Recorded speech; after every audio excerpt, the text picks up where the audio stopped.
Débat dans l'hémicycle, nous vous en parlions à l'instant. À quoi sert le crédit impôt recherche, ce dispositif fiscal qui a vu le jour en 1983. Son objectif, accroître la compétitivité des entreprises. Depuis, il a considérablement évolué. Les explications de Tam Tranui. Il est né en 1983, sous l'égide du gouvernement de Pierre Mauroy. Le crédit d'impôt recherche est tout d'abord un dispositif provisoire. Il doit encourager les entreprises françaises à renforcer leurs investissements en matière de recherche et développement. Depuis, le CIR a été entièrement réformé par François Fillon en 2008. Il représente aujourd'hui 5,5 milliards d'euros par an et touche 20 000 entreprises. Produit de la gauche et de la droite, ce dispositif prend la forme d'une réduction d'impôts calculée sur la base des dépenses de recherche et développement des entreprises. L'aide fiscale est déductible de l'impôt sur les sociétés ou de l'impôt sur le revenu. Toujours reconduit, le crédit d'impôt recherche fait l'objet de rapports et de critiques régulières. En 2013, la Cour des comptes met en doute l'efficacité de cette dépense qui progresse sans impact positif pour la R&D et l'emploi dans la recherche privée. De nombreux chercheurs et plusieurs parlementaires y voient aussi un instrument d'optimisation fiscale. Reste l'effet levier du crédit d'impôt recherche. Pour 1 euro accordé au titre du CIR, une entreprise investit dans sa recherche entre 0,8 et 1,30 € de dépenses supplémentaires, suffisant pour prouver son efficacité aux yeux de ses défenseurs.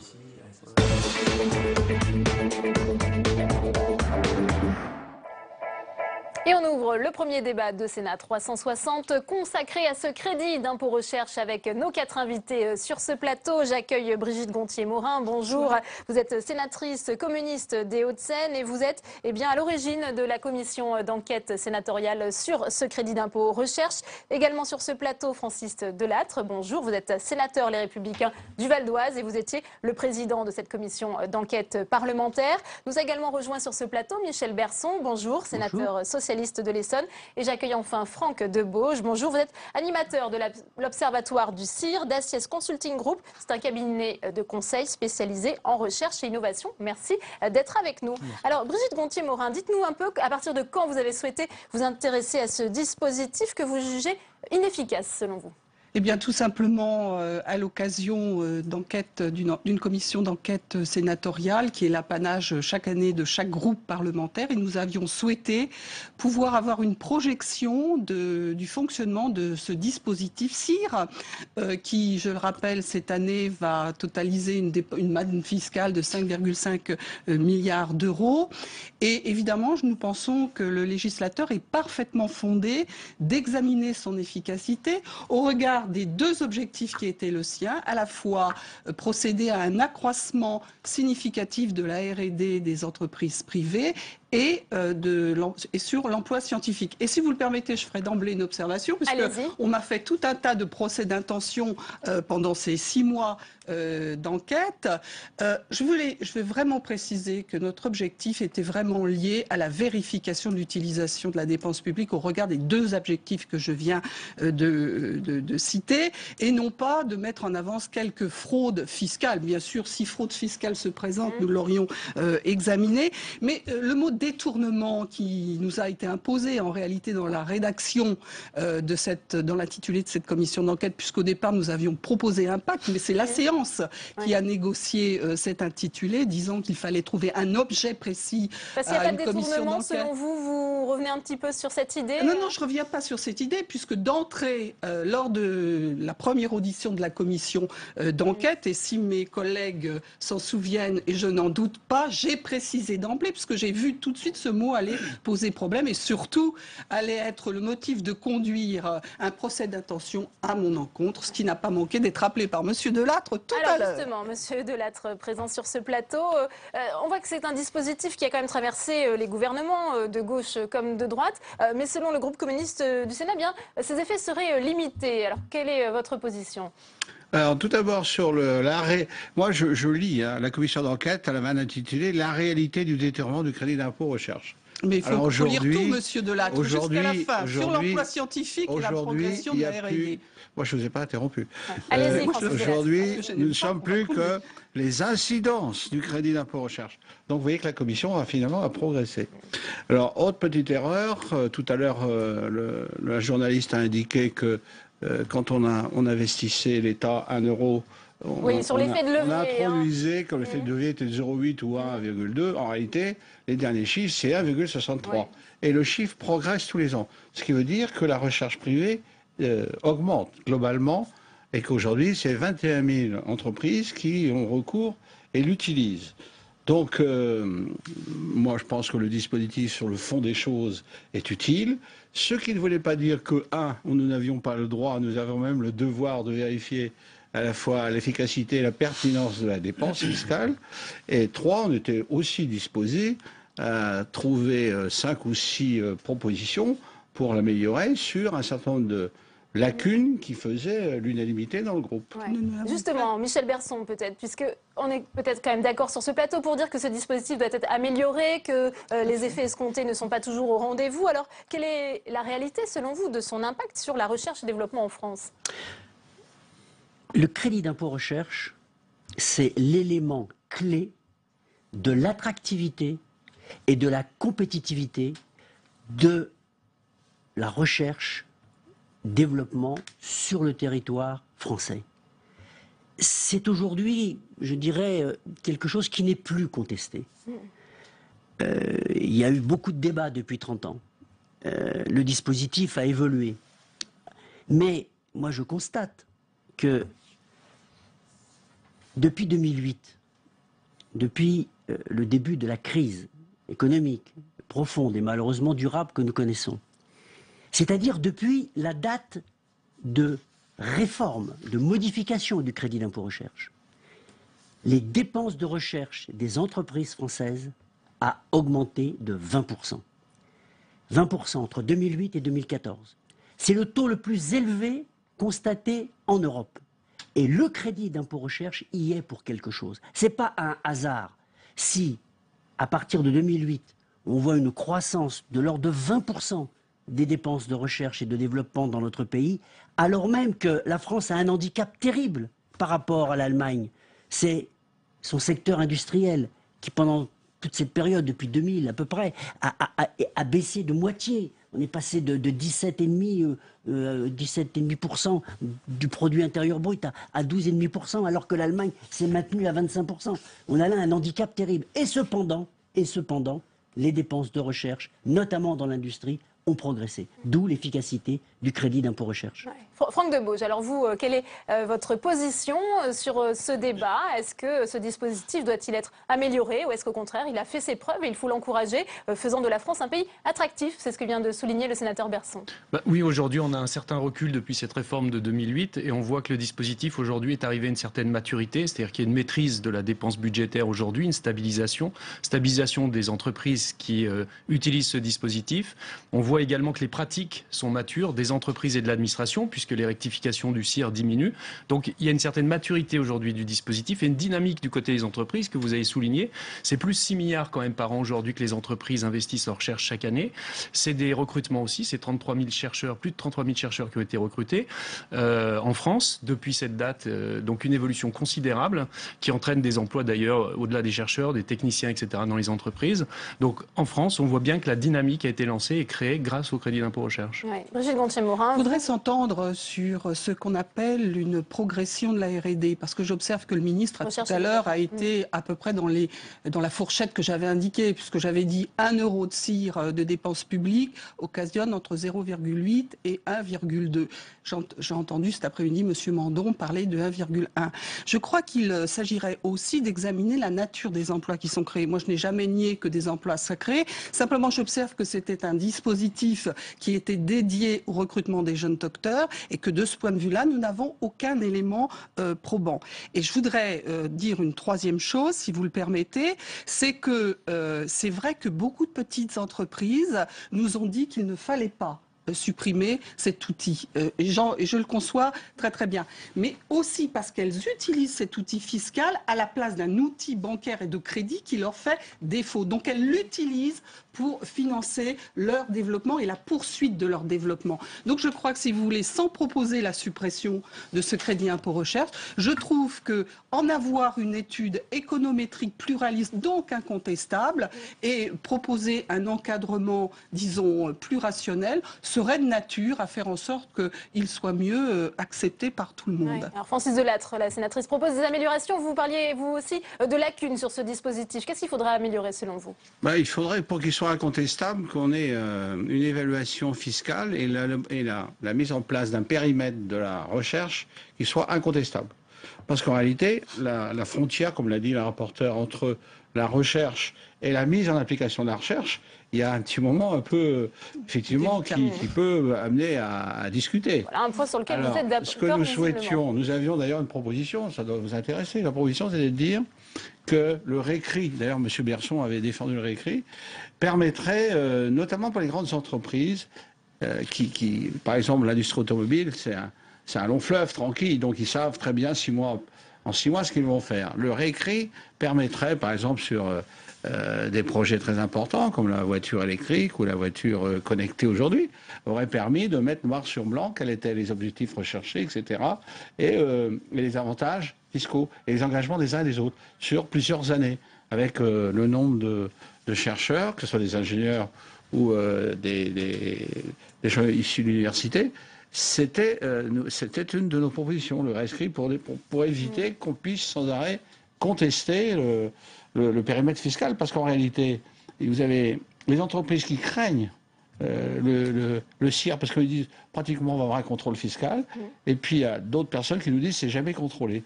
En réalité, c'est mal contrôlé, parce qu'on n'a pas suffisamment d'experts nommés par le ministère de la Recherche pour épauler les inspecteurs de l'administration fiscale. Ouais. C'est sur difficile ces aspects de contrôle, oui. de bien mettre en avant ce qui relève de la progression de l'état de l'art et ce qui est que du transfert. C'est très compliqué et je crois qu'une des propositions, je crois que nous étions d'accord aussi, c'était d'améliorer la coopération entre les 2 ministères qui sont chargés de contrôler cette dépense publique. Ouais. Sur l'état du contrôle, Michel Berson, puisque c'était un des aspects peut-être aussi du rapport, certains grands groupes, vous disiez, permettent de cumuler le crédit d'emploi compétitivité et le CIR. Est-ce qu'il y a un chevauchement sur lequel il ne faudrait pas revenir, Michel Berson? Oui, il y a un chevauchement. Mais en la matière, il faut, je dirais, être simple. Si on met en place des dispositifs complexes, les entreprises n'adhéreront pas. On voit bien le poids culturel qui existe dans notre pays dans certains domaines. On parlait du rescrit fiscal. C'est quelque chose qui est peu usité en France. Et on a beau faire de la publicité, entre guillemets, pour que les entreprises entrent dans ce dispositif, qui les sécurise. Eh bien non, ils n'y rentrent pas, pour des raisons culturelles. Par conséquent, oui, il y a des améliorations qui sont possibles. Notamment, embaucher davantage de docteurs. Mais là aussi, c'est un problème culturel. En France, les entreprises embauchent des ingénieurs. Ils n'embauchent pas des docteurs. Alors qu'en Allemagne, c'est l'inverse. Bon, si on veut embaucher davantage de docteurs en France, il faut passer, je dirais, d'une logique à une autre. Aujourd'hui, la logique, c'est celle de l'incitation. On incite les entreprises à investir dans la recherche. Là, il faudrait dire qu'il faut passer de l'incitation à la conditionnalité. C'est-à-dire le crédit d'impôt recherche, par exemple pour les grands groupes, ceux qui font plus de 100 millions de recherches par an, il y en a à peu près une vingtaine en France, pour ces grands groupes-là, les 5% de crédit d'impôt recherche que vous avez au-delà des 100 millions de recherche, ces 5%, vous ne les avez que si vous embauchez par exemple 20% de salariés supplémentaires chaque année en docteur. Là, on passe à la conditionnalité. Mais là, c'est une révolution. Ouais. Parce qu'aujourd'hui, dans notre droit, dans notre culture, il n'y a pas de conditionnalité. C'est que de l'incitation. Moi, je suis favorable à la conditionnalité. Vous voulez avoir 5% de crédit d'impôt recherche au-delà de 100 millions de recherche, ok. Mais à une condition, c'est que sur 100 embauches, il y ait 20 docteurs.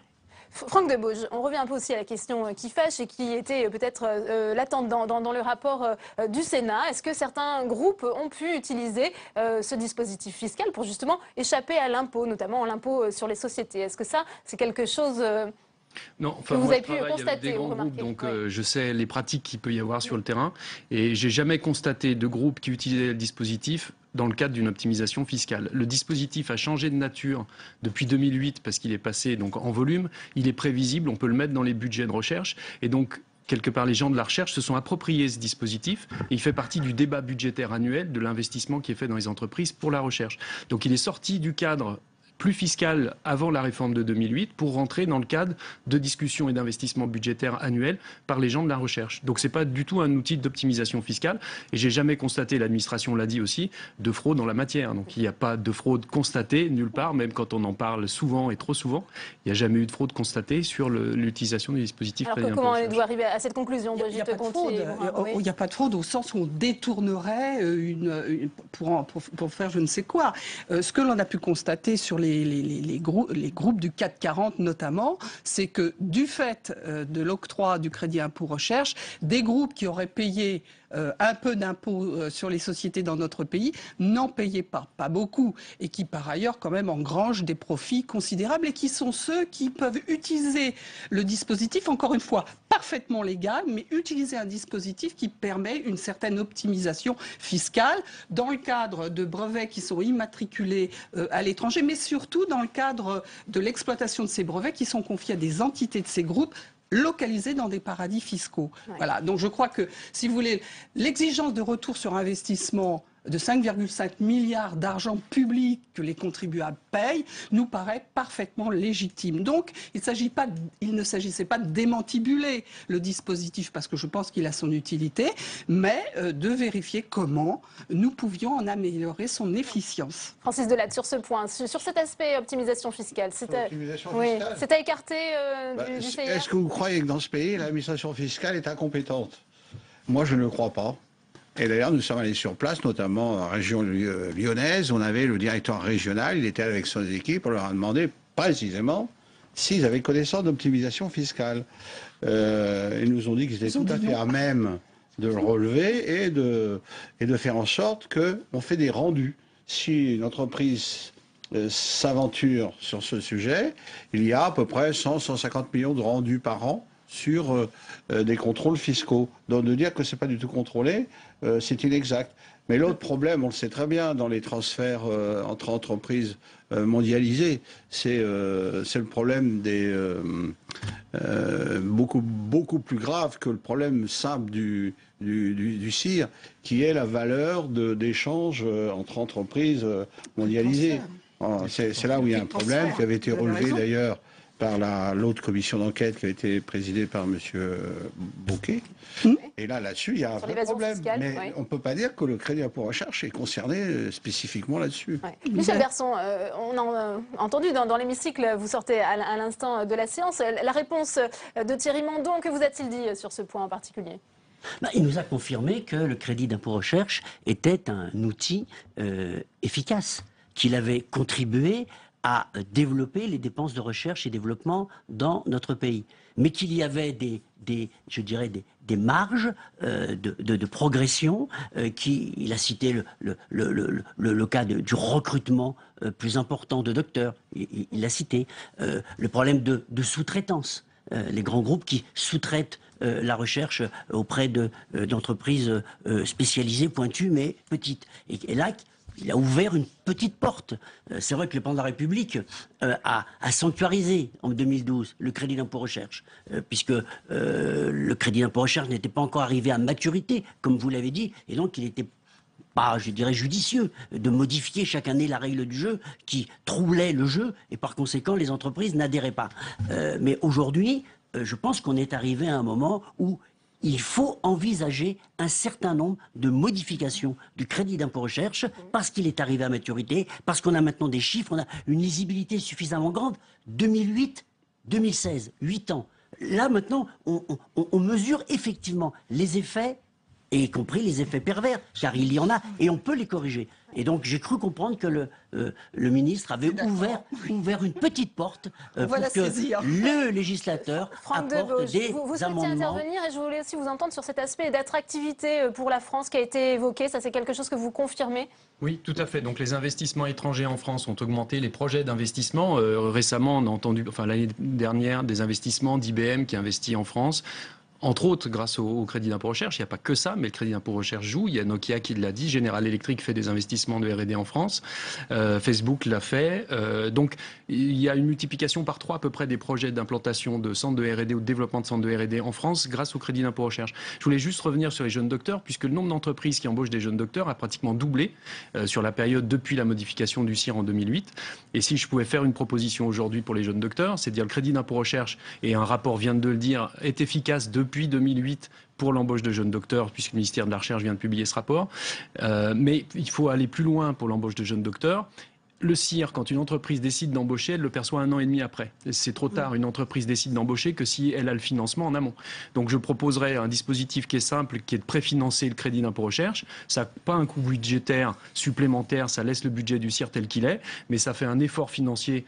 Et ça permet à l'entreprise, puisqu'elle a les fonds au début, d'embaucher un jeune docteur. Donc il suffirait de préfinancer le crédit par BPI, par exemple. La BPI pourrait préfinancer l'embauche de d'investissement. Voilà, la Banque publique d'investissement préfinancer l'embauche de jeunes docteurs, ce qui augmenterait pas le budget. On arrive bientôt au terme de ce débat, peut-être. Un mot pour conclure, Francis Delattre, ensuite je vous donnerai la parole, Brigitte. La compétitivité, c'est en fait, le CIR permet de réduire à peu près de 10% le coût d'un chercheur dans les entreprises. Dans l'économie mondialisée, ça se joue à 2-3%. Donc c'est un chiffre qu'il faut retenir. Il faut retenir aussi sur les résultats, parce que les résultats sont importants dans la recherche. Aujourd'hui, nous avons à Las Vegas le Consumer Electric Show. Il y a 130 startups françaises qui font la presse anglo-saxonne qui d'habitude nous détruit, met en avant les pépites françaises et l'avance que nous avons pris sur certains secteurs, notamment dans l'automobile. Je crois qu'à peu près 2 sur 3 de ces entreprises ont bénéficié directement ou indirectement du crédit impôt recherche. Ouais. Eh bien écoutez, comme manifestation des résultats, l'actualité tombe plutôt bien. Voilà, on finit sur une note optimiste. Une des recommandations de la commission d'enquête, si elle avait été à son terme, ça aurait été aussi de mieux connaître qui sont ces startups, ce qu'elles deviennent une fois qu'elles meurent ou qu'elles ne meurent pas, etc.